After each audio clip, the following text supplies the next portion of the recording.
Hello এসিএসিয়ান, welcome to ACS education. আজকে আমরা আলোচনা করব বোর অ্যাটমিক মডেল।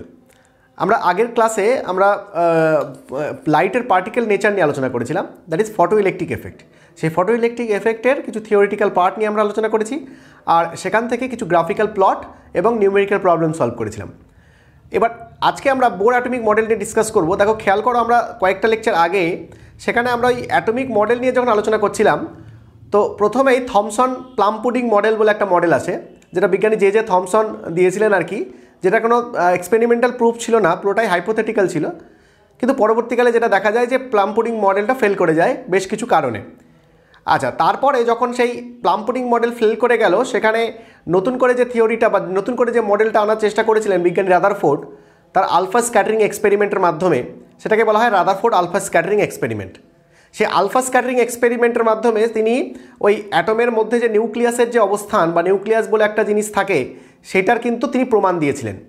এবং নিউক্লিয়াসের মধ্যে যে সমস্ত পজিটিভ চার্জগুলো থাকে প্রোটনের, এই নিউক্লিয়াসের মধ্যে যে সমস্ত অ্যাটমের পজিটিভ চার্জগুলো যে থাকে, সেটা নিয়ে তিনি তার আলফা স্ক্যাটারিং এক্সপেরিমেন্টে আলোচনা করেছেন এবং সেখান থেকে তিনি প্রমাণও দিয়েছিলেন। কিন্তু সেই সময় তিনি যে তার মডেলটা খাড়া করেছিলেন, সেই মডেলের মধ্যে বলেছিলেন যে ইলেকট্রনগুলো আরবিট্রারি পথে এই নিউক্লিয়াসের চারিদিকে রিভলভ করে। ইলেকট্রনগুলো নেগেটিভলি চার্জড, তারা কি করে, একটা নিউক্লিয়াসকে কেন্দ্র করে তার চারিদিকে আরবিট্রারি পথে সে রিভলভ করে। কিন্তু এই জায়গাটা একটা অবজেকশন শুরু হয় যে এই যে ইলেকট্রনগুলো যে আরবিট্রারি পথে সেই রিভলভ করবে, সেই রিভলভের ক্ষেত্রে যেটা হবে সেটা হচ্ছে যে এই ইলেকট্রনগুলো যেহেতু নেগেটিভলি চার্জড আর নিউক্লিয়াস যেহেতু পজিটিভলি চার্জড, তাই রিলেটিভ চার্জড কোনো রিলেটিভলি যদি মোশনে থাকে কোনো চার্জড বডি, তাহলে তাদের মধ্যে কী হবে, ইলেকট্রোম্যাগনেটিক রেডিয়েশন সেটা এমিট করবে তারা কন্টিনিউয়াসলি। এটাকে বলা হয় ম্যাক্সওয়েল ইলেকট্রোডাইনামিক থিওরি। সেখানে বলা হয় যে দুটো যদি রিলেটিভ মোশনে থাকে দুটো চার্জ বডি, তাহলে কী হবে না, তা কন্টিনিউয়াসলি এনার্জি এমিট করবে। এবার আমরা জানি যে কোনো একটা বস্তু যদি কন্টিনিউয়াসলি এনার্জি এমিট করে দুটো চার্জ বডি, তাহলে পরস্পর কী করবে, কাছাকাছি আসতে শুরু করবে এবং একটা সময় কী হবে যে ইলেকট্রনগুলো ঘুরতে ঘুরতে নিউক্লিয়াসে গিয়ে পড়বে, ফলে কী হবে, পুরো অ্যাটমটা ডিস্ট্রয় হয়ে যাবে। তাহলে রাদারফোর্ডের যে মডেল যে আরবিট্রারি পথে ইলেকট্রনগুলো রিভলভ করবে, এটা পুরোপুরি সত্য ছিল না। কারণ ম্যাক্সওয়েলের ইলেকট্রোডাইনামিক থিওরি যেটা, সেখান থেকে প্রমাণ পাওয়া যায় যে এরকম কোনো ঘূর্ণন বা এরকম কোনো রিভলিউশন যেটা পসিবল নয়।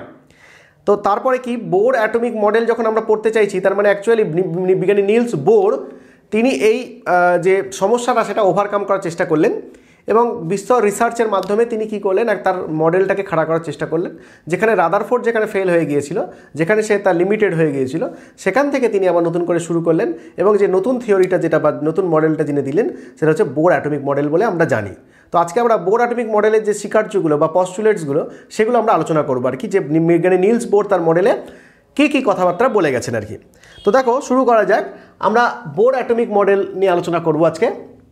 একটা জিনিস মাথায় রাখতে হবে, বোর অ্যাটমিক মডেল যেটা আমরা পড়ব, সেই বোর অ্যাটমিক মডেলটা কেবলমাত্র তাদের জন্যই অ্যাপ্লিকেবল যারা কিনা সিঙ্গেল ইলেকট্রন সিস্টেম, মানে হাইড্রোজেন অথবা হাইড্রোজেন লাইক, মানে হাইড্রোজেনের মতন যারা অন্য সিস্টেমগুলো আছে, অন্য স্পিসিসগুলো আছে, যাদের একটাই ইলেকট্রন আছে, সেই সমস্ত অ্যাটমের বা এলিমেন্টের ক্ষেত্রেই কেবলমাত্র বোর অ্যাটমিক মডেলটা কিন্তু প্রযোজ্য। এবার তারা কারা? দেখো, হাইড্রোজেনের ক্ষেত্রে একটাই ইলেকট্রন আছে, হিলিয়ামের ক্ষেত্রে দুটো ইলেকট্রন আছে, কিন্তু হিলিয়াম প্লাস যখনই করছো তখন কিন্তু তার একটা ইলেকট্রন হয়ে যাচ্ছে, তাহলে এটা সিঙ্গেল ইলেকট্রন সিস্টেম হয়ে গেল। আচ্ছা, লিথিয়ামের ক্ষেত্রে তিনটে ইলেকট্রন আছে, কিন্তু লিথিয়াম 2+ যদি করো, তাহলে কী হয়ে যাচ্ছে, সেটা সিঙ্গেল ইলেকট্রন সিস্টেমই হয়ে যাচ্ছে। আচ্ছা, বেরিলিয়াম 3+, এর ক্ষেত্রে কী হচ্ছে, বেরিলিয়াম 3+, এর ক্ষেত্রে কিন্তু তার 4টে ইলেকট্রন, কিন্তু যখন বেরিলিয়াম 3+ করছো তখন কিন্তু সেই সিঙ্গেল ইলেকট্রন সিস্টেম হয়ে যাচ্ছে। আবার দেখো, এই করতে করতে যখন সোডিয়াম ধরছো, সোডিয়ামের কিন্তু 11টা ইলেকট্রন, কিন্তু সোডিয়াম 10+ যখন করবে তখন কিন্তু সোডিয়ামের একটা ইলেকট্রন হয়ে যাচ্ছে, তাই না? তার মানে এই যে কয়েকটা স্পিসিস আমি এখানে লিখলাম, এরা কিন্তু সবাই সিঙ্গেল ইলেকট্রন সিস্টেম। আর এই সিঙ্গেল ইলেকট্রন সিস্টেম হলেই তবে আমরা বোর মডেলটাকে অ্যাপ্লাই করতে পারি, ঠিক আছে? তাহলে বোর মডেল অ্যাপ্লিকেবল সেই সমস্ত সিস্টেমের জন্য যাদের একটাই ইলেকট্রন আছে, মানে single electron system. Multi electron system হলে বোর অ্যাটমিক মডেল কিন্তু প্রযোজ্য নয়। আচ্ছা, এবারে এই যে লিমিটেশন হয়ে গেল, এই কটা মডেল, এই কটা অ্যাটমের জন্যই বা এই ধরনের অ্যাটমের জন্যই আমরা কিন্তু অ্যাটম বা আয়নের জন্য আমরা এটাকে অ্যাপ্লাই করতে পারি। এবার যেটা আমাদের জানতে হবে সেটা হচ্ছে এই বোর অ্যাটমিক মডেলের যে পস্টুলেটসগুলো, তিনি যে কথাগুলো বলে গেছেন, সেইগুলো কী কী, ঠিক আছে? তো সেগুলোকে আমরা পোস্টুলেটস বলতে পারি বা বোর পস্টুলেটস বলতে পারি। তাহলে এই বোর পস্টুলেটসগুলো কি? বলছে যে ওই রাদারফোর্ডের যে মডেল বা এক্সপেরিমেন্ট সেটাকেই টেনে নিয়ে তিনি তার বোর মডেলে নিয়ে এক্সটেন্ড করে নতুন করে বোর মডেলটা বলেছিলেন এবং তার মধ্যে কিছু নতুন সংযোজন করেছিলেন, পুরোটা মিলিয়ে একটা বোর অ্যাটমিক মডেল হয়। দেখো রাদারফোর্ড অ্যাটমিক মডেলে আমরা এটা জেনেছিলাম যে কোনো একটা অ্যাটমের ঠিক সেন্টারে নিউক্লিয়াস বলে একটা জিনিস থাকে যেখানে সমস্ত পজিটিভ চার্জগুলো থাকে, ঠিক আছে। তো সেখানে এই একই কথা এখানেও তিনি লিখলেন, সেটা বলছে যে nucleus lies at the centre of atom. এটা রাদারফোর্ড বলেছিলেন তো যে অ্যাটমের মধ্যেই কী থাকে না নিউক্লিয়াস বলে একটা ঘন বস্তু থাকে যেখানে সমস্ত প্রোটন এবং নিউট্রনগুলো থাকে, তার মানে neutron and protons are present in it. তার মানে এটা একটা পয়েন্ট হয়ে গেল যে নিউক্লিয়াসের যে নিউক্লিয়াসটা হচ্ছে অ্যাটমের সেন্টারে অবস্থান করে এবং নিউক্লিয়াসের মধ্যে সমস্ত প্রোটন এবং নিউট্রনগুলো থাকে। এবার আমরা আগে আলোচনা করেছি যে প্রোটন হচ্ছে পজিটিভলি চার্জ, নিউট্রন হচ্ছে নিস্তড়িত, কোনো চার্জ নেই। তাহলে অ্যাজ এ হোল কী হলো, মানে নিউক্লিয়াসটা যেটা হলো সেটা হচ্ছে কিন্তু পজিটিভলি চার্জড হলো, ঠিক আছে। তাহলে এটা একটা হলো। আচ্ছা নেক্সট যেটা বলছে সেটা হচ্ছে electrons are revolving around the nucleus.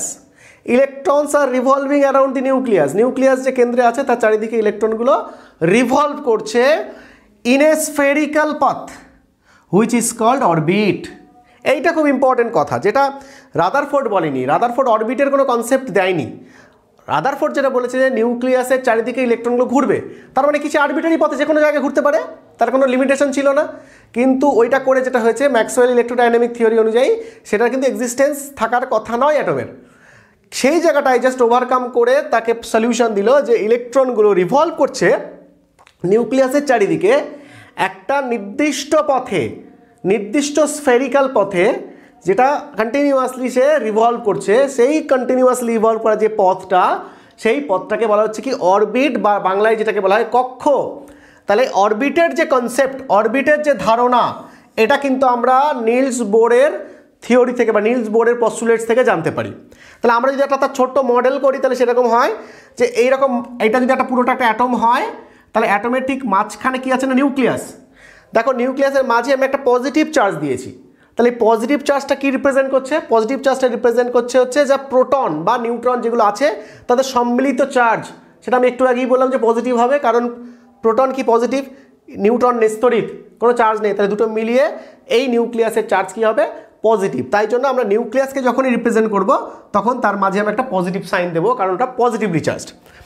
এবার কি হবে, এই নিউক্লিয়াস থেকে একটা সার্টেন ডিস্টেন্স মেনটেন করে ইলেকট্রনগুলো কি করবে, তার চারিদিকে রিভলভ করবে বা ঘুরবে। এবার এই নির্দিষ্ট পথে দেখো এইখান থেকে ঘুরবে, ইলেকট্রন কখন ইচ্ছা মতো এখান থেকে এখানে, এখান থেকে এখানে, এখান থেকে এরকমভাবে আরবিটারিলি কিন্তু রিভলভ করবে না। তাহলে নির্দিষ্ট একটা পথে, সে সার্কুলার পথে সে কি করবে, বারবার বারবার রিভলভ করতে থাকবে। এই যে পথটা, যে পথটাতে সে রিভলভ করছে সেটাকেই বলা হচ্ছে কি অরবিট বা কক্ষ। আর এই যারা রিভলভ করছে তারা হচ্ছে নেগেটিভলি চার্জড এবং তারা হচ্ছে কি ইলেকট্রন। তারা কি ইলেকট্রন, ঠিক আছে, তারা হচ্ছে ইলেকট্রন, ঠিক আছে, তারা কি হচ্ছে ইলেকট্রন। তাহলে এই হচ্ছে সেকেন্ড পস্টুলেটস অফ বোর মডেল। সেই বোর মডেলের সেকেন্ড পস্টুলেটসে বলা হচ্ছে ইলেকট্রনগুলো রিভলভ করবে নিউক্লিয়াসের চারিদিকে একটা ফিক্সড অরবিটে, এবং যে ফিক্সড একটা পথে, যেটাকে বলা হচ্ছে অরবিট। আচ্ছা নেক্সট আমরা এখান থেকে থার্ড পস্টুলেট যেটা জানবো সেটা বলছে, দেখো যখন ইলেকট্রনগুলো রিভলভ করবে ওই নিউক্লিয়াসের চারিদিকে, তখন দেখো এই যে একটা সার্টেন ডিস্টেন্স মেনটেন করে সার্কুলার পথে ঘুরছে, সে এই সার্কুলার পথে ঘুরলে তাকে যদি একটা স্পর্শক আঁকি তাহলে সেটা হচ্ছে ভি হয়, তার মানে একটা লিনিয়ার ভেলোসিটি। সে লিনিয়ার ভেলোসিটিতে কী করছে, রিভলভ করছে। এবং আমরা জানি যখন কোনো একটা পজিটিভ চার্জ, একটা নেগেটিভ চার্জ, তারা রিলেটিভ মোশনে থাকছে একটা সার্কুলার পথে, তাহলে এটা একটা নির্দিষ্ট পথে তখনই অনবরত ঘুরতে থাকবে যদি সেই ইলেকট্রনের বাইরের দিকের ফোর্স, মানে সেন্ট্রিফিউগাল ফোর্স বা অপকেন্দ্রিক বল, এবং তার ভিতরের দিকের ফোর্স বা সেন্ট্রিপিটাল ফোর্স, বাংলায় যেটাকে বলা হয় অভিকেন্দ্রিক বল, সেই দুটো কী হবে, ব্যালেন্সড হয়ে যাবে, মানে দুটো সমান হয়ে যাবে।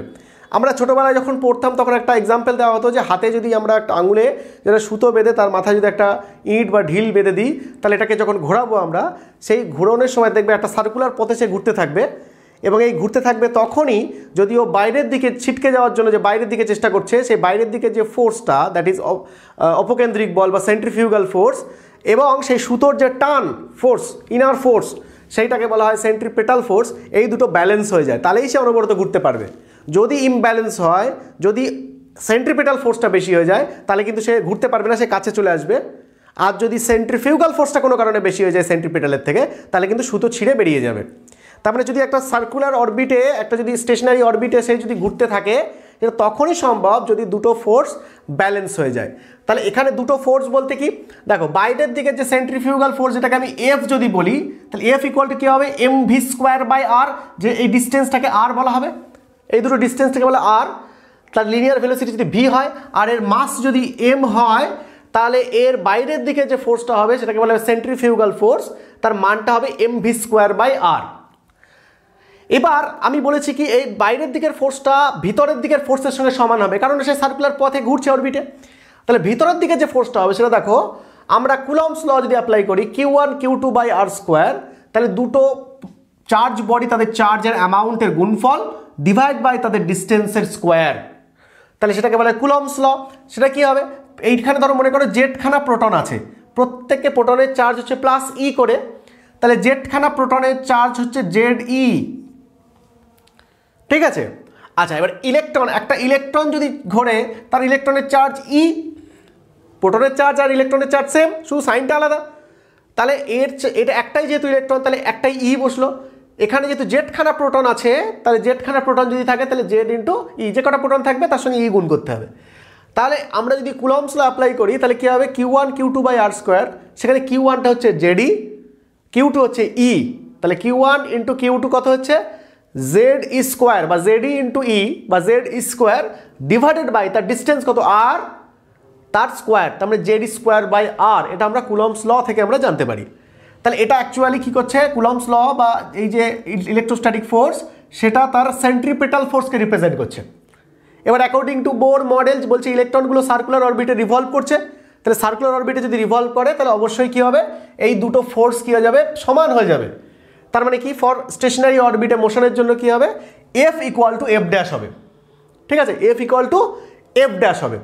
তাহলে F equal to F dash মানে just simply Z square by R is equal to M V square by R, এটা দুটো সমান হবে। এটা বোর মডেলের থার্ড পস্টুলেট। কি বলছে, nuclear attractive force, nuclear attractive force মানে এইদিকে যে ফোর্সটা সে ক্রিয়েট করছে on electron is balanced by centrifugal force. তার মানে অ্যাট্রাকটিভ ফোর্স, নিউক্লিয়ার অ্যাট্রাকটিভ ফোর্সটা ব্যালেন্স হয়ে যাচ্ছে কি সেন্ট্রিফিউগাল ফোর্স দ্বারা, তার মানে দুটো সমান হয়ে যাচ্ছে। তার মানে থার্ড যে পস্টুলেট সেটা হচ্ছে F equal to F dash হয়ে যাচ্ছে, এইটাকে যেটা বলছে সেটাই হচ্ছে থার্ড পস্টুলেট। তাহলে এটা হলো বোরের থার্ড পস্টুলেট। আচ্ছা, নেক্সট আমরা যেটা আলোচনা করব সেটা হচ্ছে যে ফোর্থ পস্টুলেট কি বলছে।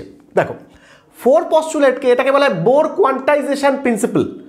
বোর কোয়ান্টাইজেশন প্রিন্সিপলে কি বলা হয়, বলছে যে ইলেকট্রনগুলো রিভলভ করবে সেই সমস্ত অরবিট যার এমভিআর হচ্ছে h/4π এর ইন্টিগ্রাল মাল্টিপল।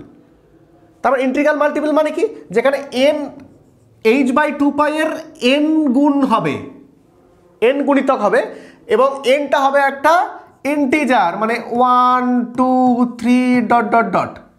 তাহলে n এর মানটা একটা পজিটিভ ইন্টিজার হবে, তার মানে এমভিআর হবে nh/2π, h/2π এর মাল্টিপল হবে, ইন্টিগ্রাল মাল্টিপল, মানে 1 গুণ 2 গুণ 3 গুণ হবে, কখনো ফ্র্যাকশন হবে না। তার মানে n এর ভ্যালুটা সবসময় একটা পজিটিভ ইন্টিজার হবে। তাহলে বলছে electrons revolve only those orbit in which angular momentum is integral multiple of h/2π, h/2π এর গুণিতক হবে। আচ্ছা, তাহলে এটা হচ্ছে angular momentum mvr equal to nh/2π। এটা খুব ফেমাস একটা ইকুয়েশন, এটা আমাদের পরবর্তীতে বিভিন্ন জায়গায় কাজে লেগে যাবে। mvr ইকুয়াল টু nh/2π, মাথায় রাখতে হবে nটা কিন্তু অবশ্যই ইন্টিজার হবে যখন h/2π এর সঙ্গে গুণফল হিসেবে থাকবে। তাহলে এটা একটা হয়ে গেল, 4 নম্বর আমাদের পস্টুলেটস হয়ে গেল। নেক্সট পস্টুলেটস তাহলে কি হচ্ছে, নেক্সট পস্টুলেটস সেটা হচ্ছে যে যখন এই যে বলছে, এই যে ফোর্থ পয়েন্টে যেটা বলেছে যে ইলেকট্রনগুলো রিভলভ করবে সেই সমস্ত অরবিটে, তাহলে যাদের n ভ্যালুটা কত 1 2 3 4 5 6 এরকম। তাহলে আমরা যদি n ভ্যালু 1 বলি তাহলে এই সেই অরবিটটাকে ধরো এটাকে রিপ্রেজেন্ট করছি, তাহলে সেটার n ইকুয়াল টু 1, ঠিক আছে। আবার ধরো n ইকুয়াল টু 2, তাহলে অবশ্যই বেড়ে গেল, তারপরে বেড়ে গেল মানে nh/2π মানে 2h/2π হয়ে যাবে সেক্ষেত্রে। n ইকুয়াল টু 2 তাহলে আরও দূরে, n ইকুয়াল টু 3 পরেরটা, n equal to 4 and so on.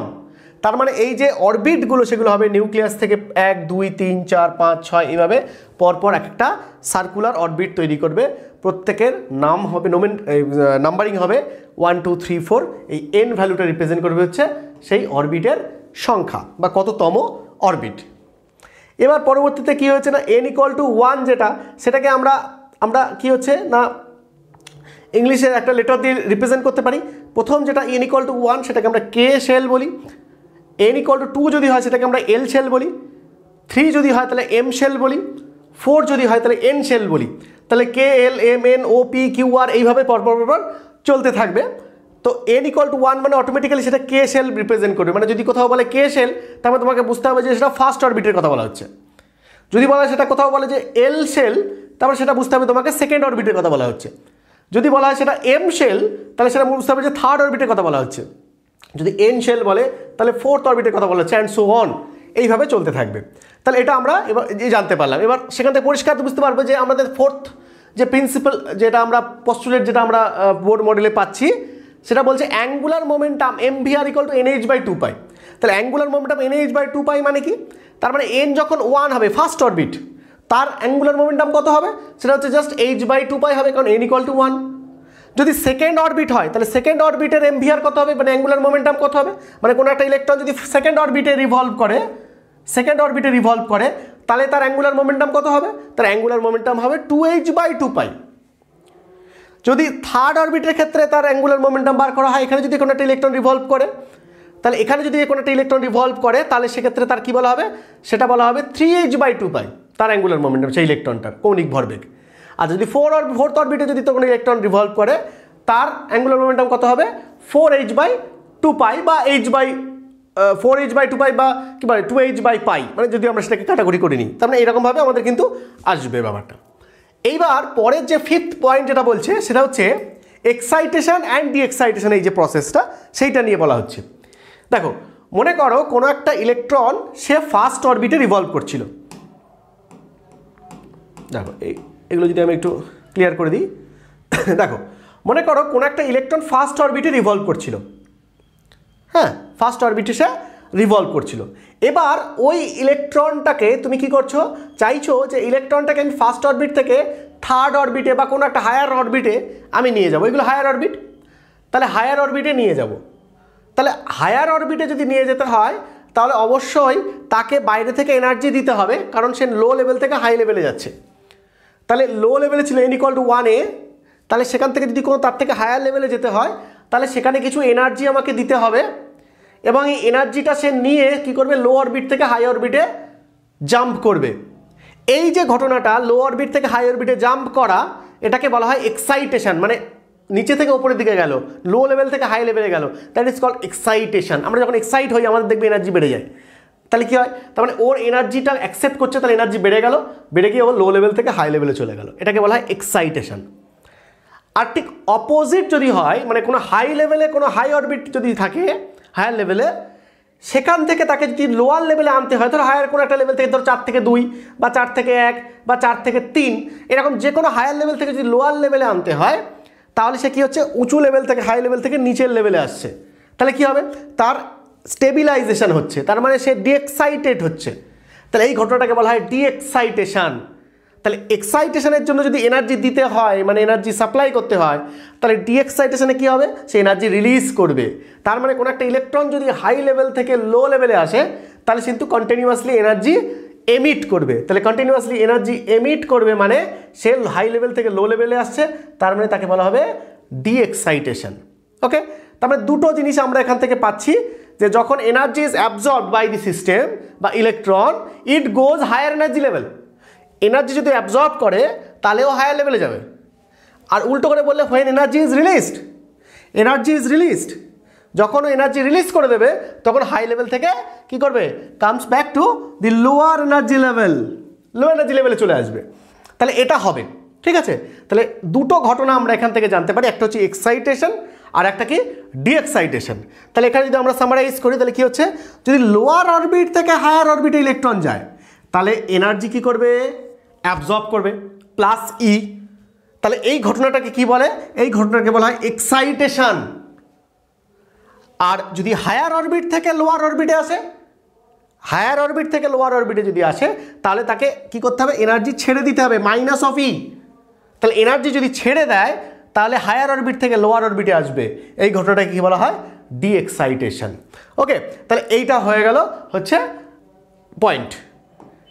এবার দেখো আমরা তাহলে টোটাল 5টা পয়েন্ট নিয়ে আলোচনা করলাম এখানে পরপর। এই 5টা পয়েন্টকে বলা হয় বোর পস্টুলেটস।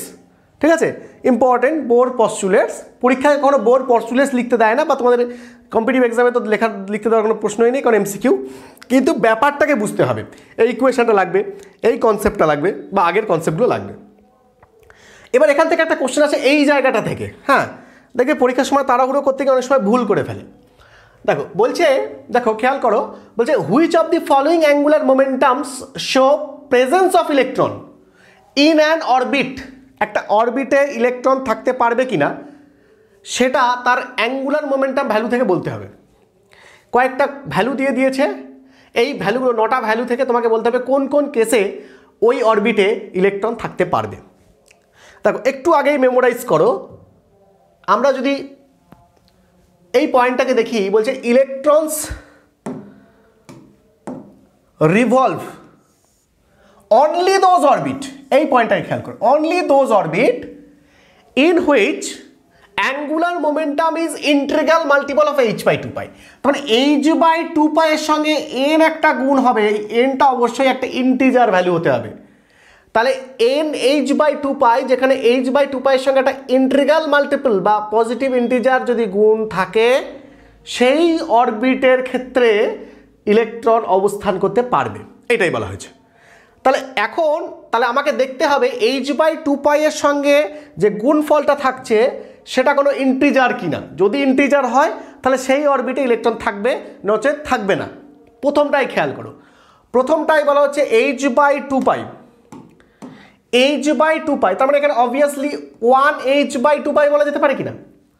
তাহলে 1h/2π যদি হয়, এটা n ইকুয়াল টু কত হলো 1, তাহলে 1h/2π, তাহলে h/2π এর ইন্টিগ্রাল মাল্টিপল হলো কিনা। তাহলে এটা কোন কক্ষ রিপ্রেজেন্ট করছে, n ইকুয়াল টু 1, মানে ফার্স্ট অরবিট কে শেলকে রিপ্রেজেন্ট করছে। তাহলে ইলেকট্রনটা কে শেললেই থাকতে পারে। আচ্ছা, তাহলে ইন্টিগ্রাল মাল্টিপল যদি হয় তাহলে আমরা এটাকে টিক মারবো, তাহলে এই অরবিটে কিন্তু ইলেকট্রন থাকতে পারবে। নেক্সট বলছে, দেখো এইটা দেখো খেয়াল করো, 3h/2π। তো 3h/2π, দেখো এখানে h/2π এর ইন্টিগ্রাল মাল্টিপল, তাহলে n ইকুয়াল টু কত 3। তাহলে n ইকুয়াল টু 3 যদি হয় তাহলে অবশ্যই এটা 3h/2π, nh/2π হতে পারে, তাহলে এখানেই ইলেকট্রন থাকতে পারে। এবার দেখো এইটা দিয়েছে 5h/π। দেখো আমরা এটাকে যদি জাস্ট রিঅ্যারেঞ্জ করে h/2π করি, তাহলে দেখো এখানে উপরেও 2 গুণ করতে হবে, 2 × 5 করতে হবে, তাই না। তাহলে 5h/π মানেই অ্যাকচুয়ালি এটা, তার মানে এখানে দেখো h/2π এর সঙ্গে কত গুণ হয়েছে 10, তাহলে n ইকুয়াল টু 10 রিপ্রেজেন্ট করছে, তাহলে অবশ্যই এটা একটা কী হবে, nh/2π কে রিপ্রেজেন্ট করছে, তাহলে এটাও হবে। কিন্তু খেয়াল করো h/2π এটার ক্ষেত্রে দেখো h/2π এর সঙ্গে কত আছে 1.5, তাহলে এই 1.5 যেটা সেটা তো একটা ইন্টিজার নয়, তাহলে অবশ্যই এইটা কোনো একটা অরবিট হবে না যেখানে ইলেকট্রন থাকবে, এই অরবিটে ইলেকট্রন থাকতে পারবে না এইরকম জায়গায়। তাহলে এই ভ্যালুটা সবসময় ইন্টিজার হতে হবে, এটা ফ্র্যাকশন হলে হবে না, তাহলে এটা কিন্তু হবে না। তাহলে এইখানে এইরকম কোনো একটা অ্যাঙ্গুলার মোমেন্টাম ইলেকট্রন শো করতে পারে না। আচ্ছা, এইটা খেয়াল করো, এইটা যদি 7h/4π হয় তাহলে অ্যাকচুয়ালি এটাকে ভেঙে লিখলে কি হয়, এটা হয় 7/2 ইন্টু h/2π লিখতে পারি তো, এটা লিখতে পারি। দেখো h/2π এর ইন্টিগ্রাল মাল্টিপল, কিন্তু এটা কি ইন্টিগ্রাল মাল্টিপল হচ্ছে 7/2, এটা তো 3.5 হয়ে যাচ্ছে, তাহলে এটা 3.5 যদি হয়ে যায় তাহলে কিন্তু এটা হবে না, তাহলে এখানে কিন্তু ফ্র্যাকশন চলে আসছে, তাহলে এটাও হবে না, তাহলে এইরকম এটা হবে না। পরেরটা দেখো h/π আছে 1.25, তাহলে এটাকে জাস্ট h/2π করে নাও, তাহলে ইন্টু এদিকে হয়ে যাবে 2 × 1.25। এবার বলো 1.25 মানে কত 2.5, এটা কি n ইকুয়াল টু 2.5 কি অ্যালাউড নয়, ইন্টিজার হতে হবে, তাহলে এটাও হচ্ছে না, ঠিক আছে, তাহলে এটাও হচ্ছে না। আচ্ছা এবার দেখো এটা দেখো সিম্পলি h/2π, এটা তো করাই আছে h/2π, তার সঙ্গে এইটা যেটা আছে এটা n হতে হতো, কিন্তু n কত হয়ে যাচ্ছে, n ফ্র্যাকশন হয়ে যাচ্ছে, তাহলে এটাও হবে না, বুঝলে। আচ্ছা এবার দেখো এইটা খেয়াল করো, এটা দেখো 2.5 h/π, তাহলে এটাকে কি লেখা যায়, h/2π করা যায়, আর উপরে 2 গুণ করা যায়, তাহলে 2 × 2.5, তাহলে এটা কত 5, তাহলে n = হয়ে যাচ্ছে কত 5 হয়ে যাচ্ছে। তাহলে দেখো 5h মানে অ্যাকচুয়ালি এটা 5 × h/2π, তাহলে n = কিন্তু 5 অ্যালাউড, তাহলে ইন্টিজার হয়ে যাচ্ছে, তাহলে এটা কিন্তু অ্যালাউড হয়ে গেল। নেক্সট হচ্ছে লাস্ট দেখো 0.5 h/π, তাহলে এটাকে আমি যদি h/2π করে দিই, তাহলে উপরে 2 গুণ করতে হবে, 2 ×